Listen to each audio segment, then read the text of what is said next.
Right then, you're going to see a bit of a shadow while I'm moving about behind the camera, but first thing first, for Yorkshire puddings, a Yorkshire pudding tray. Funny that, isn't it? This is the way and the measurements that I've found that get the best results. Big whacking Yorkshire puds, nice, light, crispy. You can use other trays if you want, it will still work, but what you need to do first is a bit of oil in the bottom. Like that. Enough to cover the bottom, so whatever pan you're using, you need enough oil just to cover the bottom. It will help to stop the Yorkshire pud sticking, and it will have the effect that you're going to see once this is hot of fluffing up the mixture as soon as it goes in. Now what we need to do with this is I'm going to put it in the oven. It's on 200 degrees middle. The reason I don't do it any higher than the middle, which I'd like to do, is that these rise that much that they catch the top of the oven, so I've got to put them in the middle. So let's get that in there and we'll make the mixture while that's getting hot. It's got to be red hot this, so you'll see the effect. It will just go and all fluff up when it gets in there. So let's put that in the oven and let's crack on with the mixture. So in a jug, what you're looking for is flour, eggs and milk in equal quantities. So first off, 100 mils of milk. Now I'm using semi-skimmed here. I have used skimmed and it does work. I never use full milk. I've not done that since I were a little lad, which weren't that many years ago.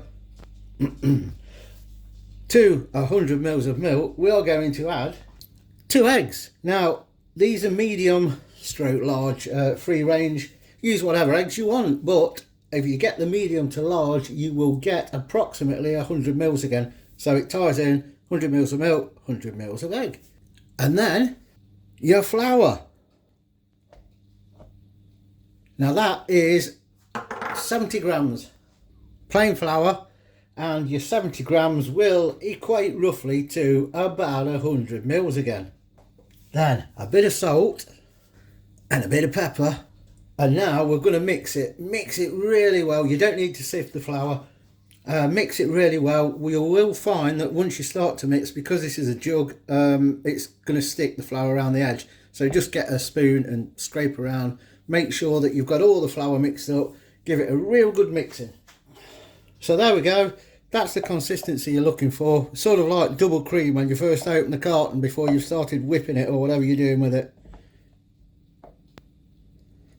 As I say, get a spoon, go round the edge, make sure you've got all the flour that's stuck to the side before it's mixed in. Now what I do ideally with this is stick it in the fridge for an hour to cool down and chill. I'm just going to stick it in there for 5 to 10 minutes just to chill it slightly before the oil's ready.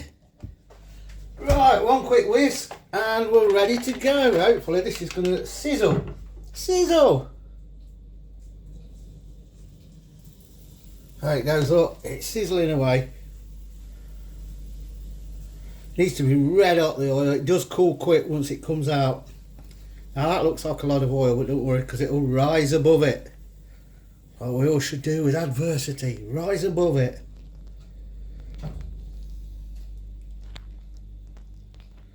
Put that in, there we go, and let's whack them in the oven. 200, I'm going to turn it up to 210 now when these go in, and I will come back and tell you how long they took, and we'll have a look at them. Time for a cuppa. And there you have them. Look at them. Whackers. Can you hear that? Crispy. Look at them. Perfect. Now, time wise, I forgot to look at the clock. About 20 minutes, half an hour. You know, once they're this colour, then you know they're ready. Just look at it through the door, obviously, because if you open the door to check, the heat's going to come out, and if they're not fully cooked, they won't rise anymore. So as soon as you see this sort of colour, you're done. Give them a go. Give them a go. Let's try one. I'll open it and look at that. Look at that. Listen. Perfect. Now, you can do these beforehand. Let them cool. Bang them in the freezer. And then take them out the freezer. Whack them in your air fryer. Heat through. They'll crisp up again. Job done. Drop your comments in. What do you think to this? Are you going to give this a go? Such an easy recipe. And don't forget to subscribe. It's free if you're not already. And you can be a member. Yes. Perks. You get perks. 3 membership levels. Think about doing it and help the channel out. I'm going to go and mosh this one, and then I'll leave the others for later. And I'll see you later. Ta-ta!